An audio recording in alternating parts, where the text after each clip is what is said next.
ignition running. Liftoff. We have a liftoff.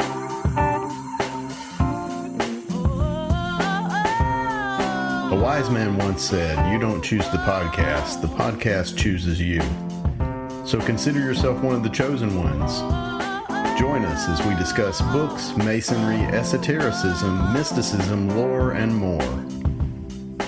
It's one small step for man, one giant leap for mankind.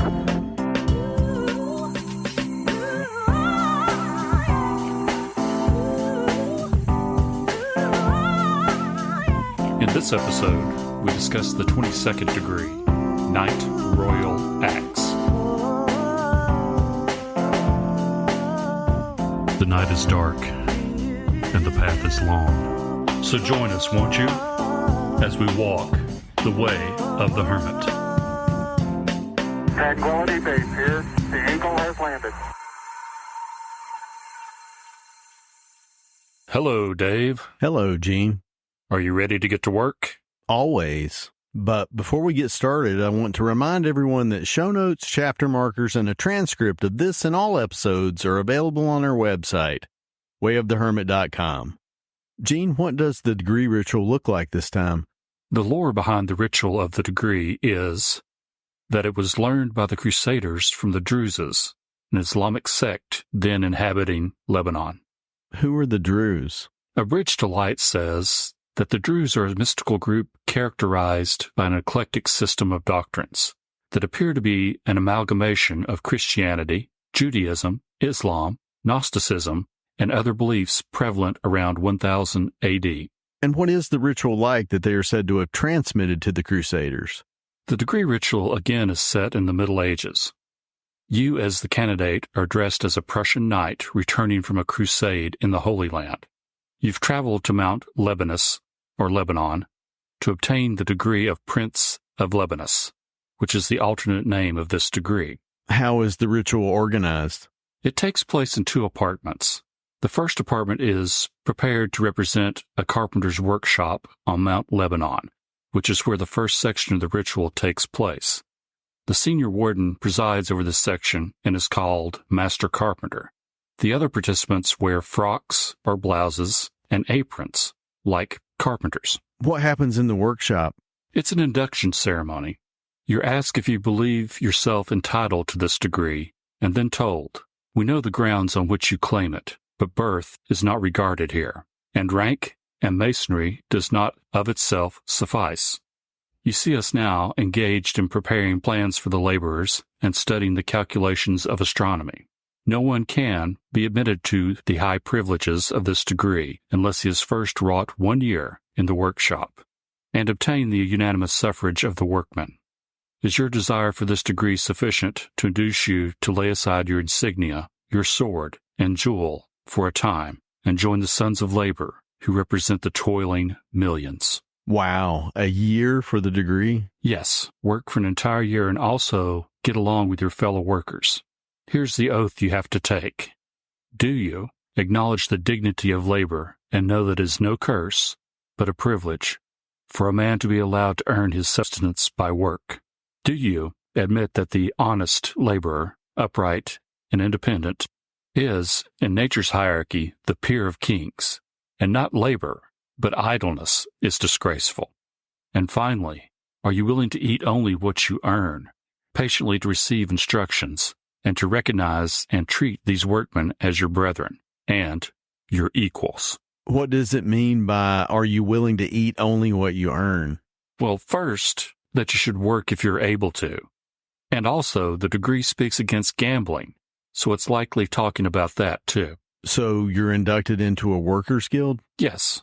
The degree ritual explains that the Druze perpetuated an institution originating in Rome about 700 BC called the College of Artificers, which are an operative group of artisans.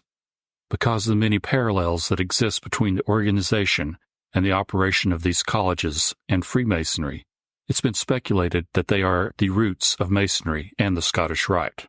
Well, the Scottish Rite is called the College of Masonry, and the bodies that perform this degree are called colleges. Right, and that's where the term comes from. So in the first apartment, you're inducted into a college and must serve for 1 year. What happens in the second apartment? The second apartment represents the Council of the Round Table. It is hung in red and lit by 36 lights arranged in 6 groups of 6, and each of the 6 in 3 rows of 2 lights. In the center of the room is a round table, and in the east an altar with an open Bible, the square and compasses, and an axe. What happens there? You are told more about the College of Artificers and their connection to the building of Solomon's Temple. What is the connection? Basically, the trees, the Cedars of Lebanon. The ritual says the colleges of Rome originated from the ancient people who inhabited the Mount Lebanon area and supplied cedar for the building of Noah's Ark, the Ark of the Covenant, and Solomon's Temple. So it implies that the Druze were those people? Well, at least that the beliefs of the Druze were the core of the mysteries shared by Solomon and Hiram, king of Tyre. Here's a quote from the ritual. The Tyrians, or Phoenicians, were ever ready to aid the Israelites in their holy enterprises. The tie between them was the mysteries, into which the principal persons of both nations were initiated. Moses necessarily received them in Egypt before he could marry the daughter of a priest of Heliopolis. These mysteries, modified by Solomon, or perhaps in an earlier day by Joshua or even Moses, became in some respects like Masonry, such as it was practiced at the building of the temple, and such as it has in part come down to us. Hiram, king of Tyre in Phoenicia, and Hiram Abif, whose father was a Phoenician and not a Jew, were likewise initiates. Hence the intimate connection between them and Solomon, bound together by obligation as Masons are today. That is very interesting. It pulls together some of the stories about Solomon and Hiram, but especially it helps explain the stories about Zerubbabel and his dealings with Cyrus and Darius. It does, and actually Cyrus, Darius, and Zerubbabel are referred to by their initials appearing on the main symbol of this degree, the royal axe. Do you have anything else about the degree ritual? The last thing I have is that the symbolism of the working tools of the degree are described. What are the working tools? They are the woodworking tools, the saw, the plane, and the axe. The saw is said to represent patience, perseverance, and determination that cuts through all obstacles. The plane levels off the sources of inequality, prejudice, ignorance, and superstition. The axe is a complex symbol, which we can talk about later, but one thing it represents is a civilizing force that chops through chaos and makes resources available for further work or craftsmanship. Yeah, one thing that made me a little uncomfortable in this degree was all the talk about tree chopping and civilizing the barbarism of native cultures. You know, he discussed the axe as an instrument of progress, turning hunters into farmers and forests into cities. It was just all very colonial and not very environmentally friendly and condescending and maybe a little racist. Yeah, it was, but as we've said many times before, it's a product of its time. But the deeper meanings still hold. Pike equates the mighty trees that Masonry is supposed to fell as intolerance, bigotry, superstition, uncharitableness, and idleness. I know, I just wanted to point it out. So, what is the purpose of the degree? It's supposed to instill an understanding of the true nature of work. Here's a quote from the Ritual Monitoring Guide. Idleness is a deadly deterrent to advancement. Life is a process of never-ending refinement, resulting ultimately in the achievement of perfection. There's always another lesson to be learned, always a new vista or horizon opening before us. And if we apply ourselves as if our lives depended on it, both as individuals and as a society, there is no limit to the heights we might climb. This is symbolized by labor and by the proper application of tools. All right, what's the first thing you have in the degree lecture? The first thing I have is the opening quote. Sympathy with the great laboring classes, respect for labor itself, and resolution to do some good work in our day and generation. These are the lessons of this degree, and they are purely Masonic. The ideal is as simple and true as it is sublime. From first to last, Masonry is work. It venerates the grand architect of the universe. It commemorates the building of the temple. Its principal emblems are the working tools of masons and artisans. When the brethren meet together, they are at labor. The master is the overseer who sets the craft to work and gives them proper instruction. Masonry is the apotheosis of work. When you really think about it, all of Masonry is about work. Work and working tools, technologies. Right. That last line that said Masonry is the apotheosis of work means that work is glorified or even divinized in Masonry, which is the subject of my first quote. All work is noble. A life of ease is not for any man or for any god. The Almighty Maker is not like one who, having made his machine of a universe, sits ever since and sees it go. Out of that belief comes atheism. The faith in an invisible, unnameable directing deity, present everywhere in all that we see and work and suffer, is the essence of all faith whatsoever. Yeah, that's identifying human labor with the work of the great architect of the universe. So it is really saying that work is somehow divine. But what did you think about that last part that says to work and suffer are the essence of all faith? Well, it also says that our highest religion is named the worship of sorrow. For the Son of Man there is no noble crown, well-worn or even ill-worn, but is a crown of thorns. Man's highest destiny is not to be happy, to love pleasant things and find them. His only true unhappiness should be that he cannot work and get his destiny fulfilled. That's pretty deep and painful. Who doesn't want to be happy? Everyone does, because that's how we're wired. But what would it be like to be happy all the time with no suffering and nothing to overcome? Initially, that sounds great. But then when you really think about it, not so much. It's the ideal from the last degree that any utopia that you imagine doesn't ever work out like you expect. The lecture says repeatedly that struggle is necessary and that the overcoming of obstacles is the source of all human virtue.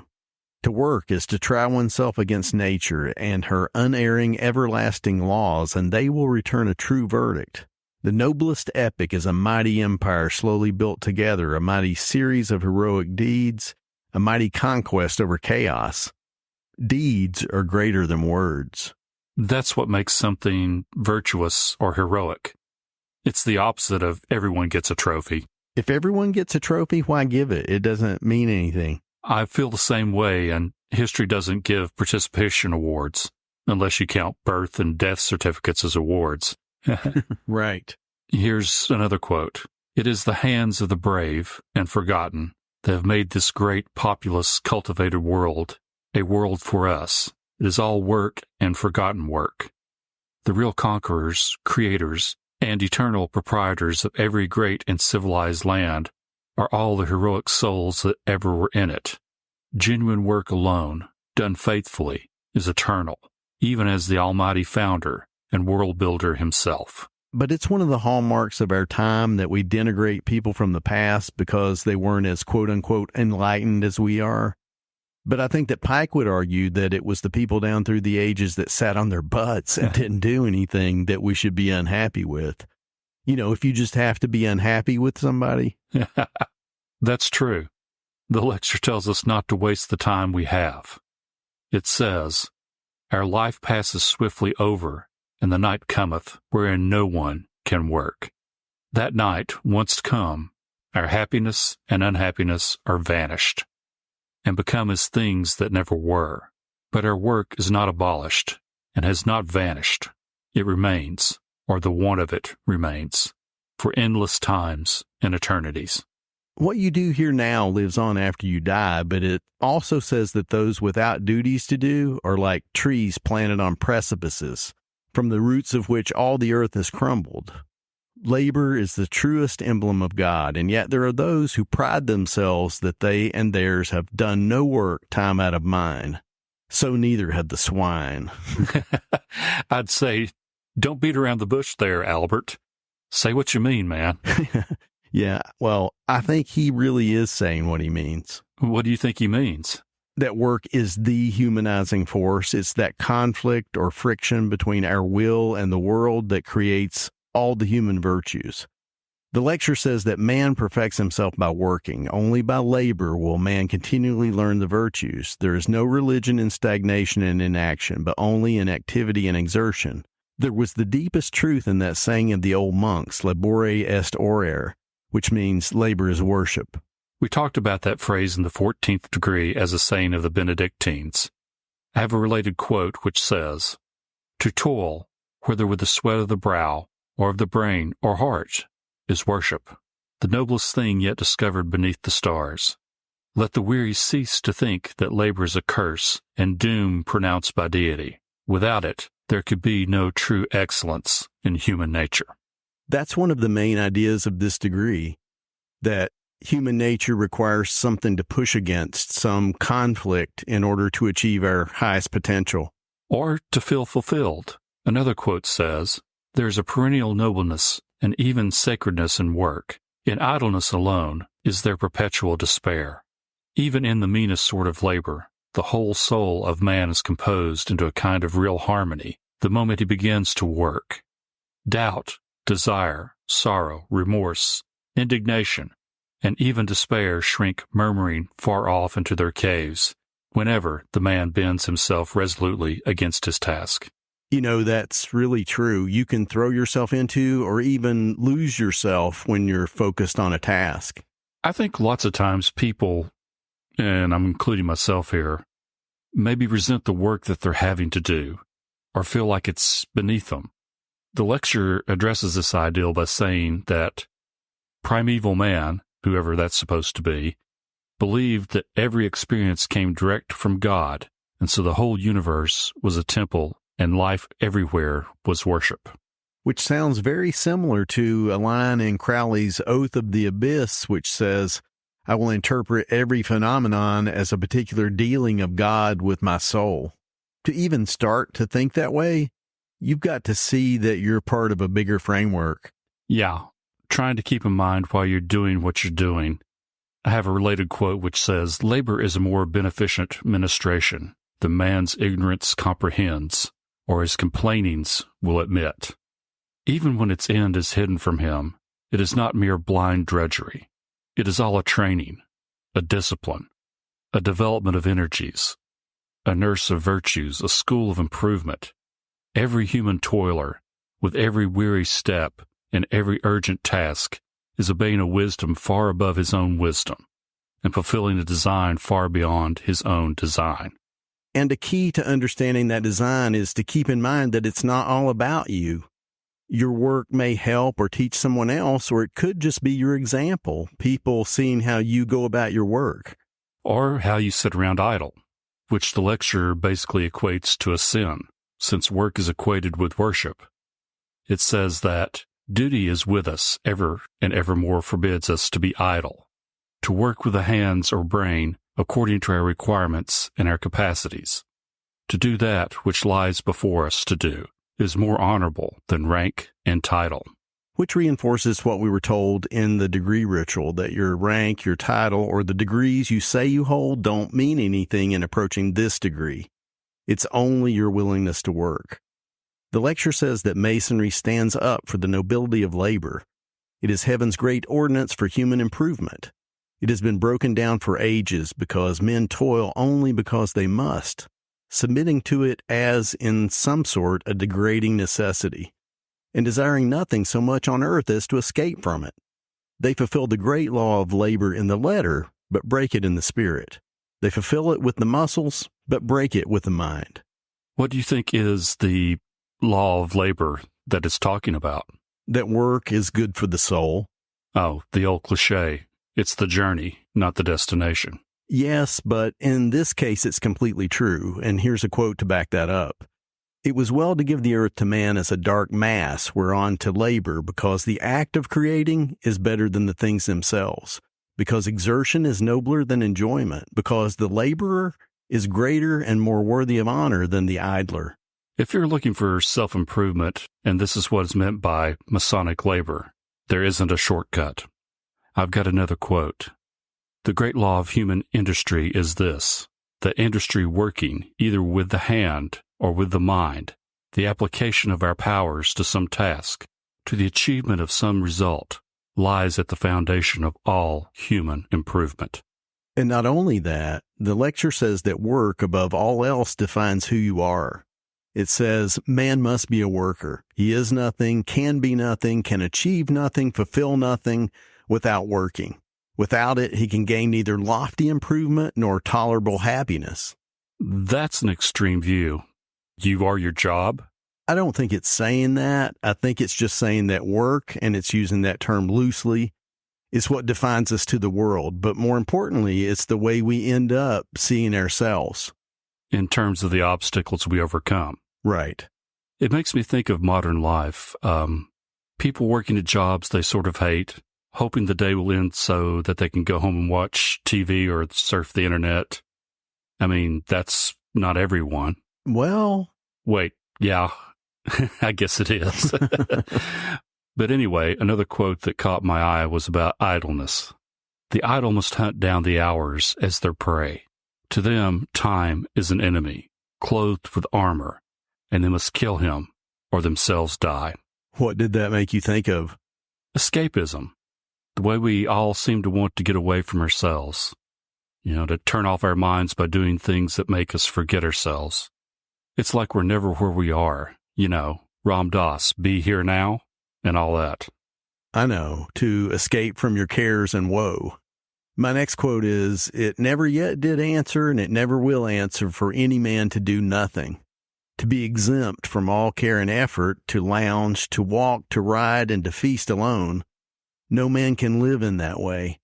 God made a law against it, which no human power can annul, no human ingenuity evade." That's interesting. God made a law against what? Not suffering? I think that's what it's saying, and that makes me think about the second Matrix movie when the architect tells Neo that the first Matrix was perfect, there was no suffering, but that's because there was no choice or free will.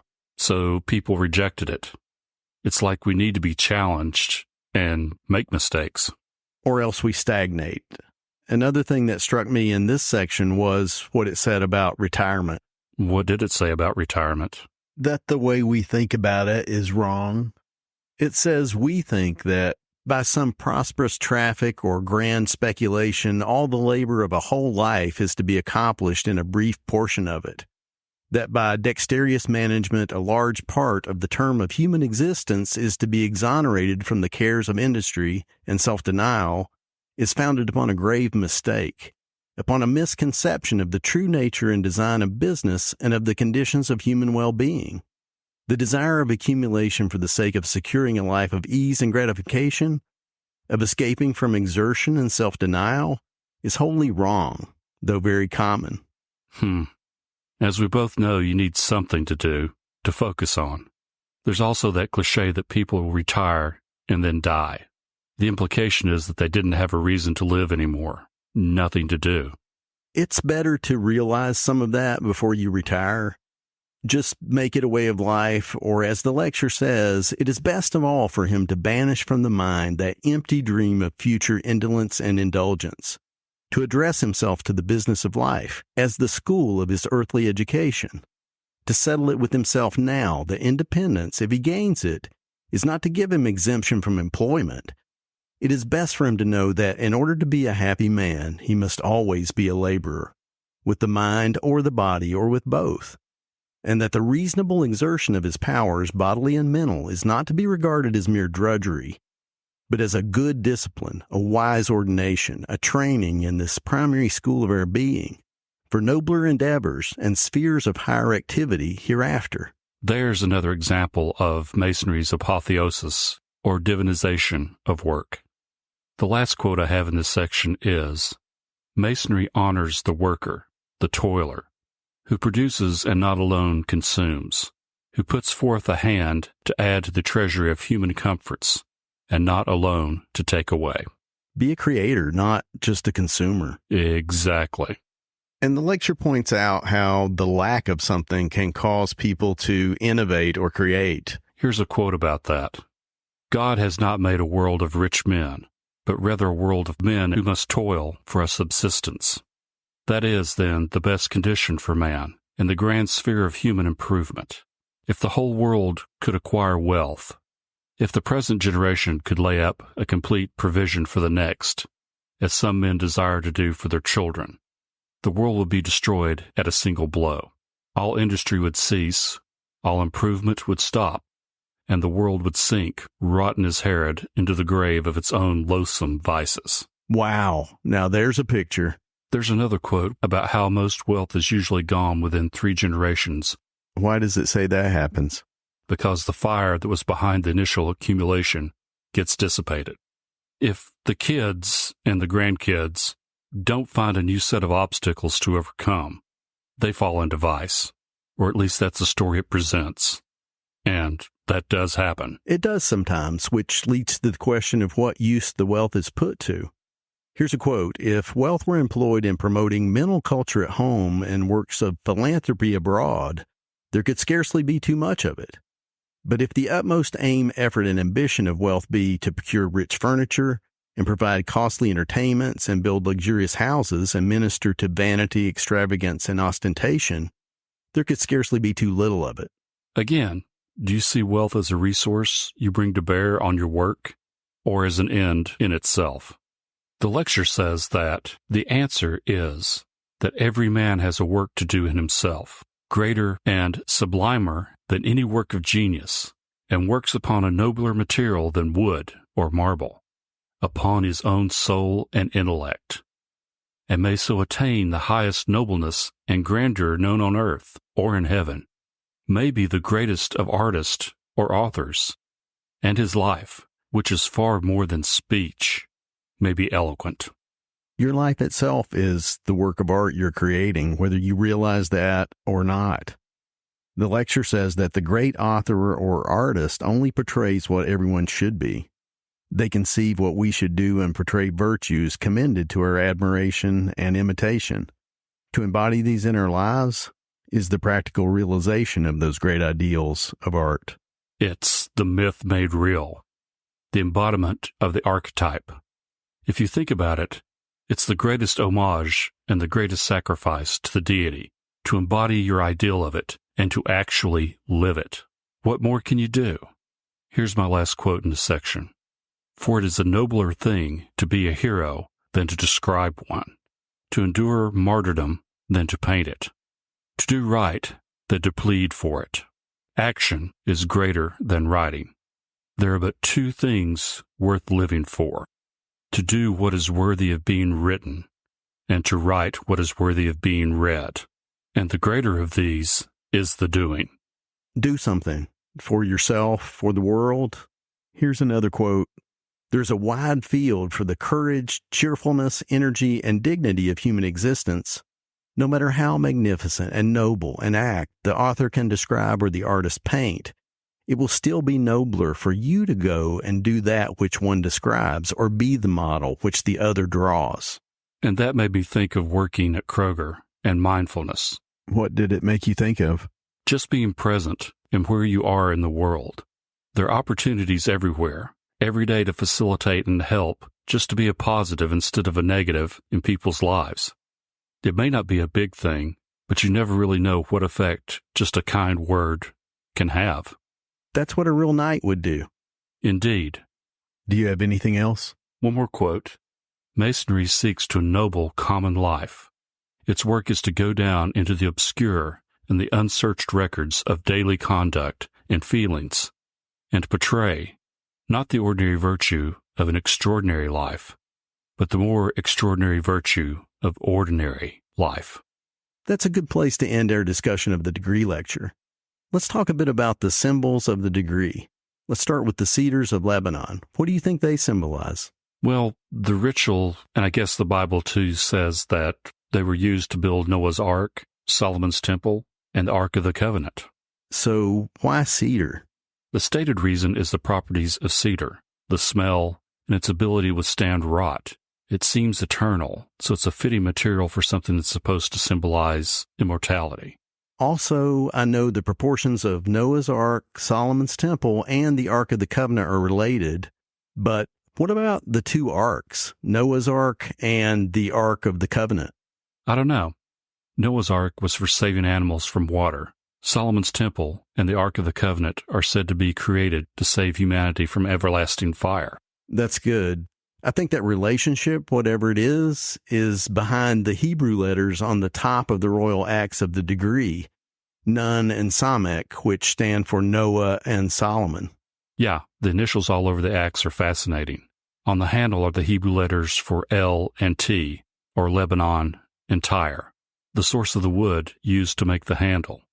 What did you make of the other letters and the people they stood for? Well, on one side of the blade, the ritual says are the initials for Adoniram, Cyrus, Darius, Zerubbabel, Nehemiah, and Ezra.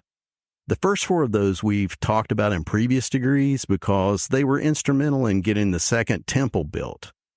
Ezra was the last high priest of the first temple, and Nehemiah was said to have brought the holy fire back after their captivity and exile. So you could say that they are all builders, or at least laborers for God. Yes, that's the connection. On the other side of the blade are the initials for Shem, Ham, Japheth, Moses, Aholiab, and Bezaleel. Okay, so I know that Shem, Ham, and Japheth are the sons of Noah. But why are they here among the list of workers? Well, let me ask you this question. Would your dad build a big old boat in your backyard to save humanity and not make you hammer some nails? Yeah, I see your point. They helped to build the ark. But what about the last two? I've never heard of them. Yeah, just another example of the people who actually do the work getting forgotten. Those are the guys that built the Ark of the Covenant. Oh, really? Yes, and they both held the title of Chief of the Tabernacle, which is the name of the next degree. Interesting. So, are they in a sense the culminating symbols of this degree? The sharpened blade of the axe, so to speak? I think they are. They're artisans who have perfected their craft. And how do you get good at anything? By working at it. What does they say? You've got to put in 10,000 hours of work to be an expert? Or like in the game of Go, you lose your first 1,000 games quickly. Right, because you have to see and work through different situations and overcome conflicts. That's how you learn and improve. So, how should someone who's made the realizations of a Knight of the Royal Axe now approach work? What would you tell them to do? The same thing they had to do to get here. Chop wood, carry water. Meaning your work, whatever it is you do, but now mindfully, with more of a realization of the context of what work really is. What is it? It's your means of realizing yourself. That's good. What did you think of the first apartment of the ritual, the workshop? I thought of Jesus as the carpenter's son and that being a mark against him when he came back to Nazareth to preach. They said, "Isn't this the carpenter's son? Why should we listen to him?" Yeah, they saw him being a laborer as a negative. I also thought it was interesting that they were studying astronomy in the first apartment, even though it's decorated like a woodworking shop. Well, you might say that the stars are the great architect's workshop, so they were studying the heavens to make their own plans. As above, so below. Right.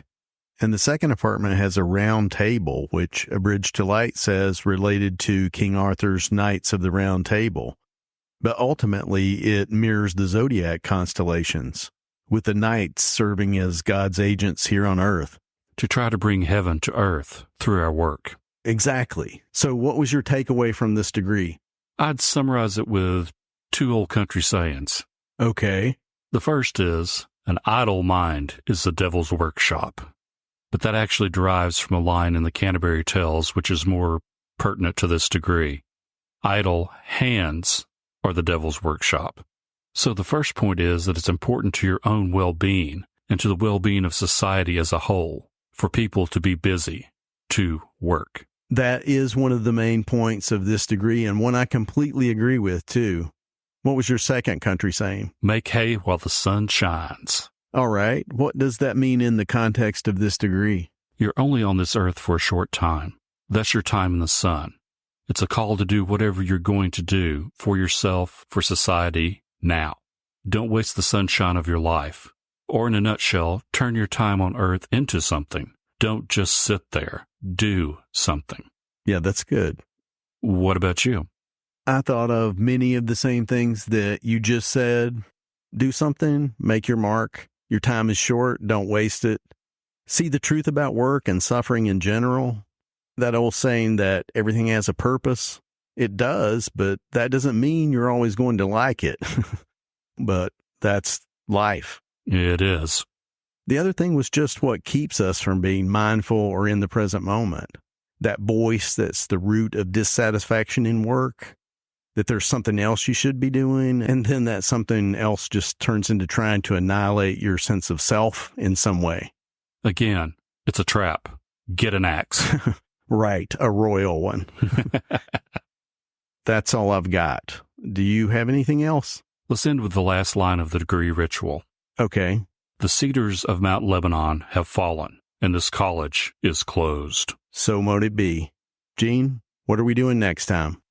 In our next episode, we discuss the 23rd degree, Chief of the Tabernacle. So, I'm David. And I'm Gene. Join us next time as we continue our exploration of Morals and Dogma, the annotated edition. As we walk the way of the hermit.